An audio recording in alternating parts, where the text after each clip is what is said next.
Hey everyone, and welcome back to Avatar Frontiers of Pandora. On this video, we're doing the quest, the Hollows Clan Contribution. That is, of course, at the Hollows.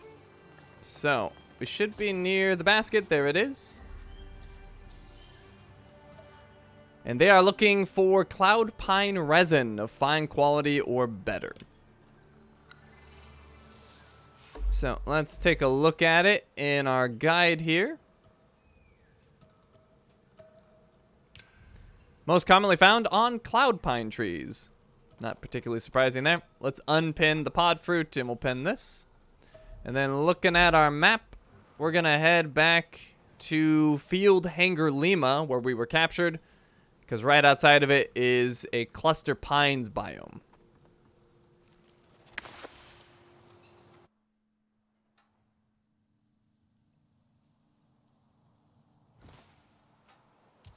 Alright, so you can see our handiwork here. Poor Billy sacrificed himself for this, though. And we're gonna head west. So, we immediately have some pines. Let's see if we can find some resin.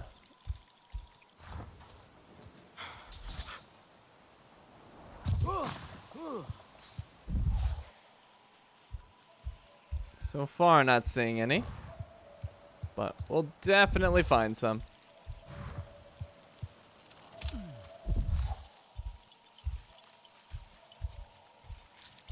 Oh, there's one right there. That looks a little too elevated, though. Not sure if we're going to be able to get that. Yeah, definitely can't get that one.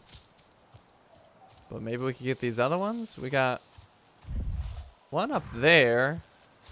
If we can get up there, we could definitely get that one. That one we're not going to be able to harvest. But yeah, if I could find a way up, maybe I could jump off of this.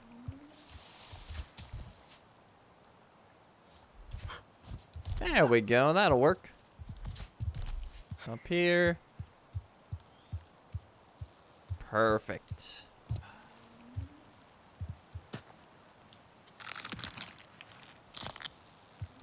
All right. We got it at fine quality. So, let's go ahead and head back to the Hollows and turn it in.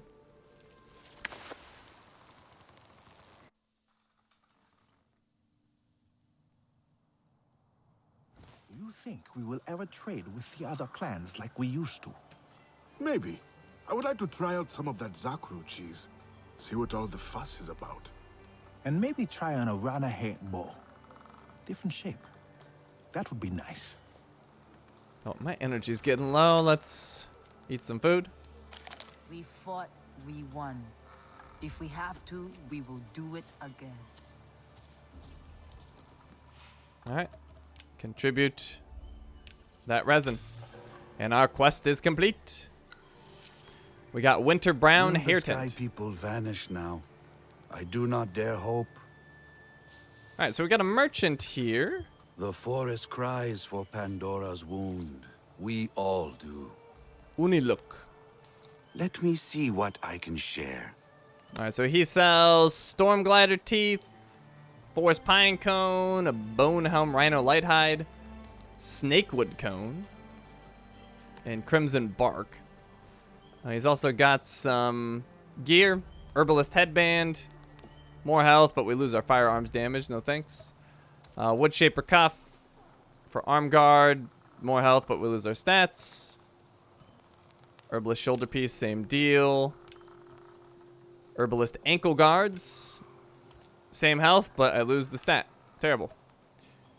And then we got some Head Guard mods, 10% stealth on the Herbalist Headpiece. I'd be giving up mounted damage and ranged resistance when mounted, so no. 18% elemental resistance on the Mask Maker headpiece. No thanks on both of those. Arm Guard mods, we have 18% mounted damage with the Rider Bracelet.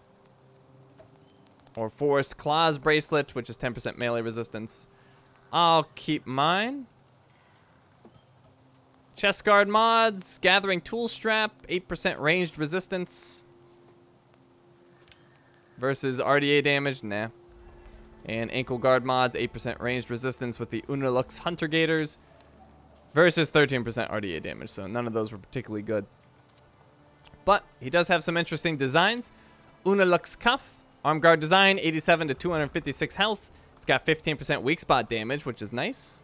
Any heavy hide of exquisite quality, cloud pine bark of superior quality, and any tooth of fine quality or better.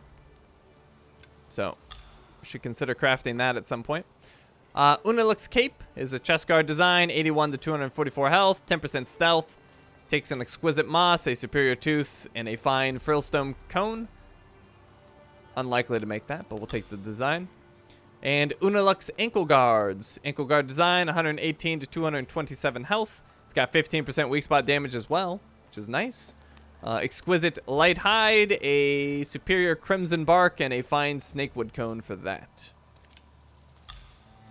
Not bad. Good. Be well. Alright, so that's 3 new recipes for us. Yes, strange thunder, but it has passed now. Be calm, my friends. And 5 new Hunter's Guide entries. So we have a chameleon crawler. Wildlife, this creature uses its rapid camouflaging abilities to hide and ambush its prey. Most commonly found in the white moss forest biome of the clouded forest. Additional info, the Navi name is Tslixu latopen. Taxonomy is Cepeda lacerta, cuttlefish lizard. A small opportunistic predator that typically gathers in small packs. The chameleon crawler has several tentacles around its mouth, which are used as sensory organs for scent and touch. It likes to hide in vegetation, where its superior camouflage makes it very hard to spot. The chameleon crawler's most notable feature is its ability to alter the color and texture of its skin, comparable to earth cuttlefishes. It uses this to disguise itself while sneaking up on a target, where it will stun or stupefy the prey by using hypnotic, strobe-like flashes. When faced with a larger threat, the pack will perform synchronized attacks from all directions to confound and destabilize their opponent, then blend into the background to disappear. The crawler's soft skin is quite elastic, which allows it to increase its apparent size to intimidate other predators. Navi use this flexible skin in a variety of ways, from drum skins to weapon bindings. Culturally, the Navi regard the chameleon crawler's hunting style of camouflage, stealth, and surprise group attacks as shining examples of excellent technique, and young hunters are taught to emulate it. So, chameleon crawler heavy hides are arm guard crafting material that give health and 5% stealth, and the chameleon crawler fatty meat is a cooking ingredient that gives bark skin 3. Then we have blue cloud moss. Flora, a moss colored blue by the minerals it feeds on, often used in Navi crafting. Most commonly found on large rocks in the Boulderlands biome of the clouded forest. Rarer blue cloud moss can be found near the Singer's Falls in the west of the clouded forest. Best quality is rain. Additional info, blue cloud moss grows on large boulders and gets its unusually blue pigmentation from the minerals its roots extracts. Mosses are small, non-vascular flowering plants that grow in numerous varieties across Pandora. Moss is collected by the Navi for use in cookery, building, and crafting. When correctly dried, it is valued for its insulating and absorbent qualities.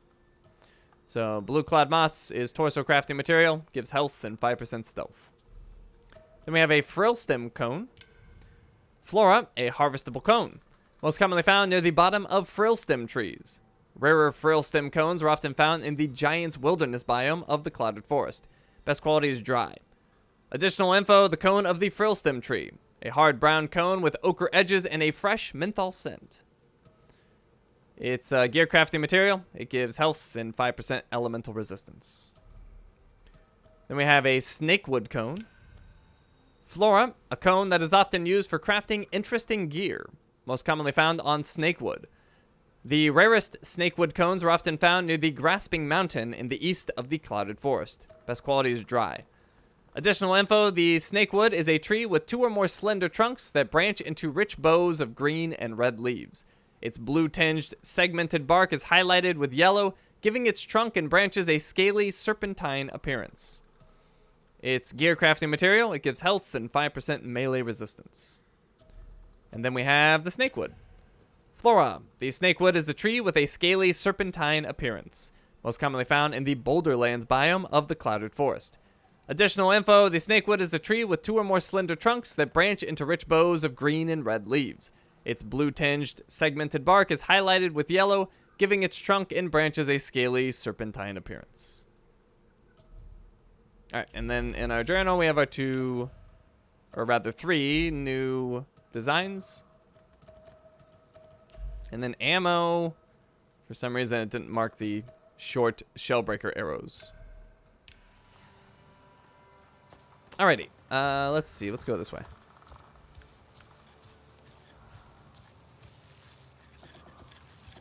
You laugh at danger. Oh, I admire that. This is Hikinak. So, what is it you need? She has a design for Hikinak's relentless short bow. It is 71 to 119 damage with flame arrows, any exquisite resin, superior mere deer horn, and fine clouded lily bast. A short bow of Hikinak's design that supports fire arrows. I'll take it. And then items, she's got clouded lily bast, bone helm rhino horns, and hollow tree resin. She's got a short bow, 78 damage and flame arrows, doesn't compare. She has a sunset reed braided grip, a longbow grip mod, 18% stealth damage. I'll keep mine. Precision string, a heavy bow string mod with 18% weak spot damage. Ooh, and mine gives nothing. I'll take that. Then she has sunset reed braided grip, a longbow grip mod with 18% stealth damage. Oh, I already looked at that. Precision grip, short bow grip mod with 18% weak spot damage. Mine is 0. I'll take that too. Precision string, short bow string mod, 18% weak spot damage. Mine's 11% RDA damage. That's a tough one, maybe. And then, oh, and this one's 18% RDA damage. Warrior string. Well, that's a clear upgrade. I will take that. So 3 mods, not bad. Good. Fight well, warrior. All right, let's get those equipped. So we've got our heavy bow. Put that string on. And then our short bow. We have a grip. And we have a string. And nearly combat strength 15. Not bad. Oh, and we have that new design.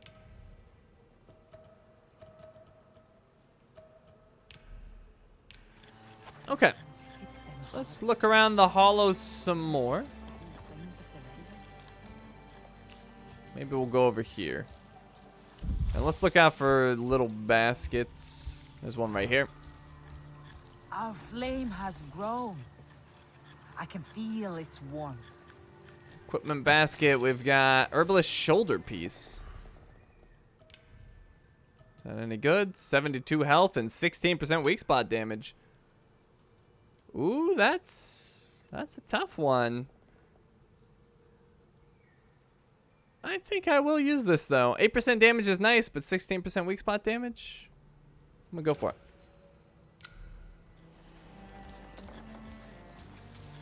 So, getting a bunch of upgrades. This was somewhat unexpected. So wrong to bring some cheer into this grim place? They are very, very small. Who are? The sky people. Tiny people is what we should call them. Maybe I will call them tiny people. There's a quest giver over there. We'll handle that later. Let's see. We got a basket over here. Superior hidden fruit. And you know what? Let's look on this side of the hollows. It's not a particularly large place. Pretty much already seen half of it.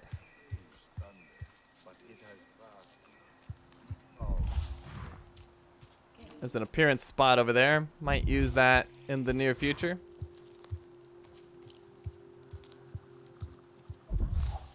Alright, and that just kind of leads us back into these into this courtyard area. Create something to delight now, not to destroy. Alright, so let's explore the surrounding area.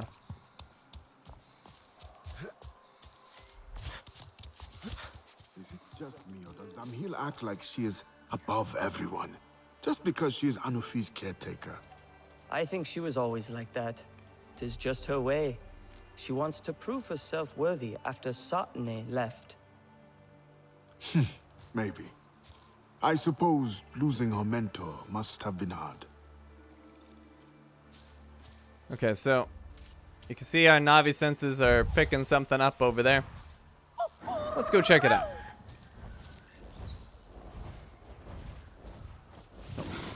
Talisi's over here. Good to see you, Talisi.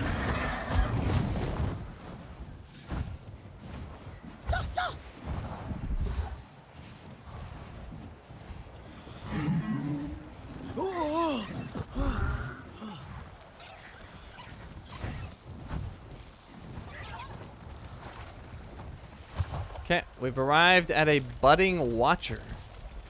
What is this?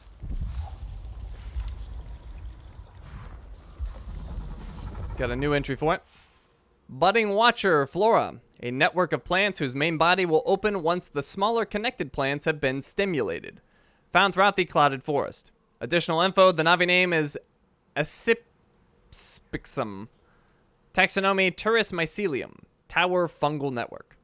Budding Watchers are flora consisting of a towering fungal body that stores and accumulates nutrients. The tower grows from the ground to heights of up to 20 meters. The lower portion of the tower is hollow in the middle to encourage the accumulation of minerals and nutrients.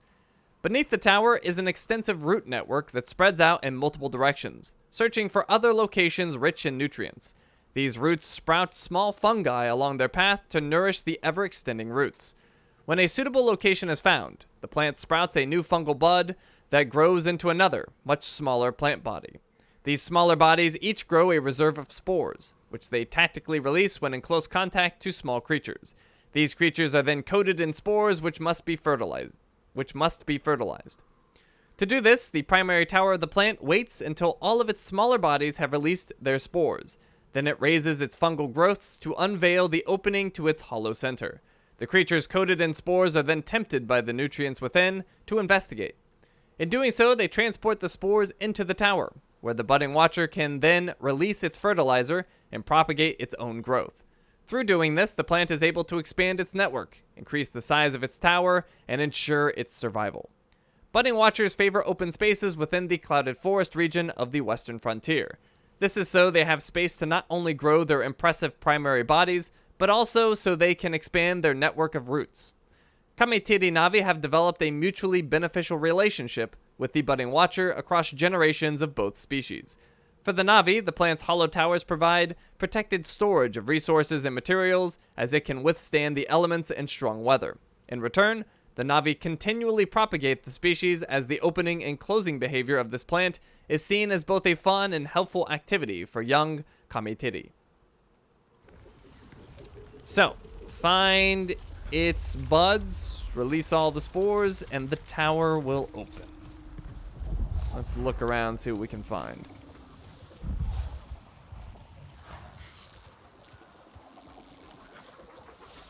So you can see a path of spores here, which leads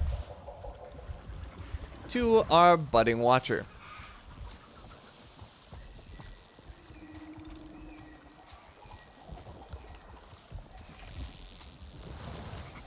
Alright, so we released those spores. Let's head back to the main body.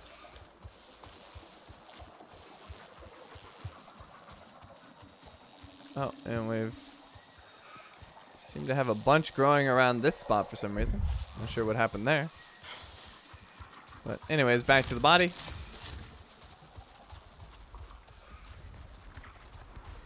Alright, where's our next trail? It's like potentially that way? No, here we go.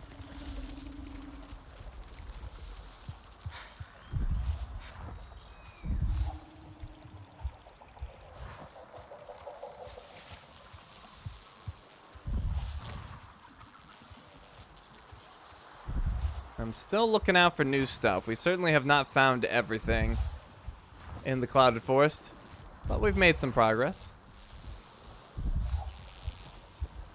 Alright, here we have another. Open that mushroom. back to the main body.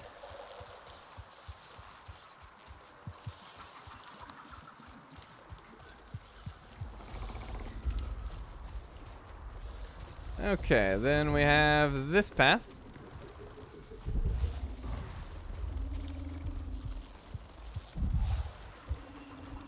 What is this, mere deer? Yep. Mere deer indeed.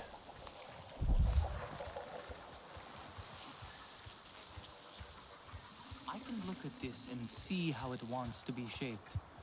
Is this why we came? No, I wanted you to rest. To be with the forest without thinking of the forest. Well, hello, Navi. Fear not. We have no qualms with your kind. I didn't think you did. I do not like to rest as much as you. We have things to do. Resting can be its own goal, like this tree, simply to be. Appreciate the quiet, let your hands fall empty. Alright. Why did my trail stop? Here it is.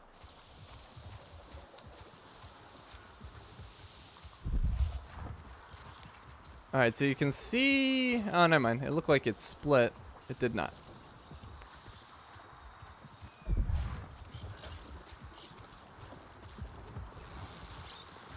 Here we are. So, there's another mushroom done. Let me just look around this area really quick. Alright, don't see anything. Let's head back.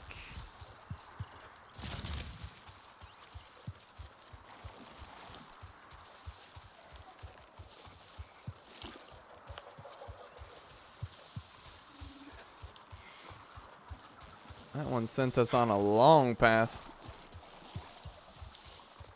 Alright, so you can see we're still not open.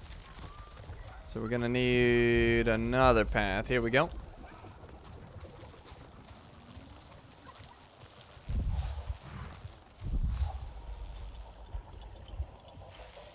Forest pine cone. We did need that for something. You know what? Let's take one. I see them all over the place, but let's just take one because I might need this for something I actually want to craft. Although I probably shouldn't take this one because I completely screwed it up, but whatever. Oh, somehow that was a pristine gather. That did not seem like it. But okay. If you say so, game. Seemed very not pristine to me.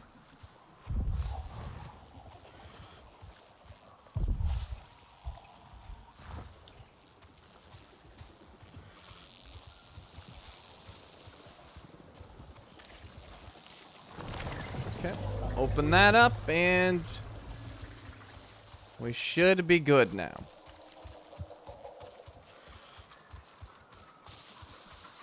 Oh yeah.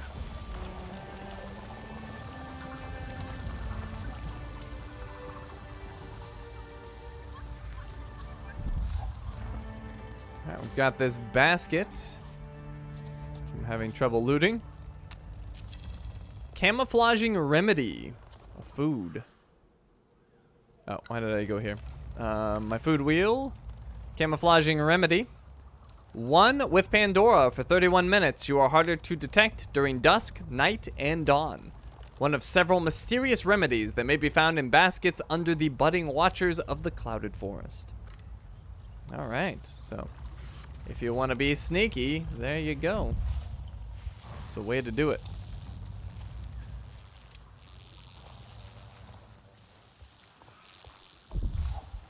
Alright, so we're gonna make our way south, sort of heading back towards the hollows, and we'll grab a few more things before we're done exploring.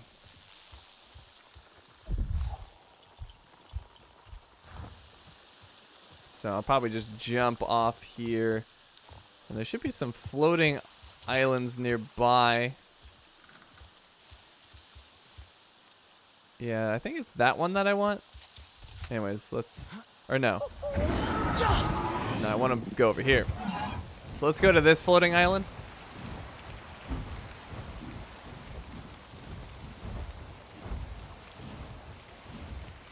Assuming this is the correct one. And it is. We're picking something up. What is it? It's a bellsprig.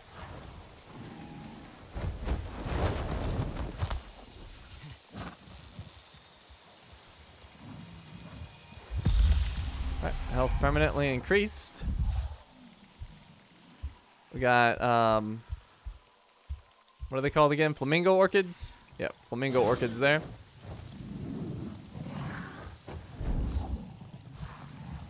Here's something flying around. Oh, hi. That's a wild econ. Mature.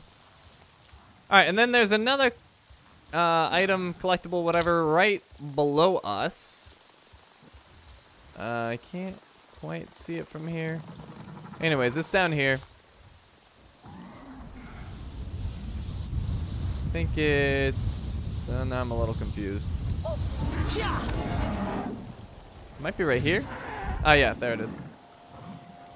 So it's in this, like, hill thing. And I never noticed these baskets up here. Let's grab these. Oh, we got banquet mushroom. That's new. Flora, a mushroom so nutritious that it could feed a small family. Most commonly found near the top of braided crimson trees. Rarer banquet mushrooms are often found near blood urchins. Best quality is night. Additional info, the dense blue/black fruiting head of the banquet mushroom grows on a pale, supple stem and root structure. Named for its filling, savory flavor, the banquet mushroom grows high in the boughs of braided crimson trees. Mushrooms are the fruiting head of a fungus. They grow across Pandora and are used by the Na'vi in many ways, primarily as food, but often as medicine. Banquet mushrooms are a cooking ingredient that gives ambush 2. We also got another entry for blood urchin. Flora, a cluster of small mushrooms that hurts any creature that comes into contact with it. Most commonly found in the scarlet thicket biome of the clouded forest. Additional info, the Na'vi name is Tunspxam. Taxonomy, ruber alpina fungus. Red thorn mushroom. The blood urchin is globular fungus that produces an irregular crown of long, finely serrated thorns from its cap. Its distinctive coloring of vivid reds to darker purples is due to a high iron content in the organism's composition. The mushroom propagates quickly via the mist of spores that it perpetually emits, and mushroom patches are often found covering up to 30 meters, making the area inhospitable to animal life. The brittle, sharp spines of the blood urchin the brittle, sharp spines of the blood urchin mean it is rarely disturbed by fauna. Nothing eats it, and even the toughest-skinned creature does not want to stand on it twice. The blood urchin grows in large clusters, favoring shade and damp conditions. Although smaller patches have been found inside caves, it routinely grows around the base of trees in the crimson great wood. Na'vi consider the blood urchin a nuisance. Its rapid growth and capacity to make a well-trodden route unnavigable in a matter of days is well known, and many Na'vi child has puncture scars on their feet from unknowingly stepping in a patch. But to hunters, the blood urchin creates an opportunity. A new patch of blood urchin is referred to as lucky blood. Uncertain animals often leave clear tracks around the edge of a patch as they try and navigate around it, making for easier tracking. Alright, don't step on those. They don't look friendly. And then we got a material basket with spineberry fruit. What is making that sound? Is that just the rain? Sounds weird for some reason. Alright, anyways, let's find a way down and into this spot.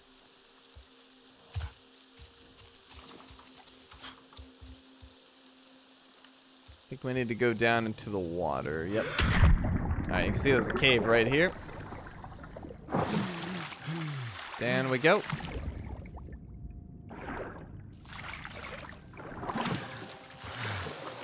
And it's a tarshu sapling. Oh, and we got a trophy. Sprouting potential. Touch 20 tarshu saplings. Nice.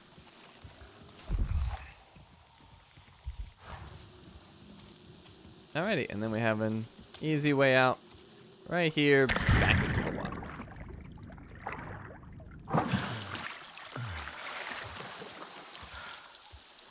Alright, so we did a little bit of exploration around the hollows. Nothing too extensive, but we got a few things done.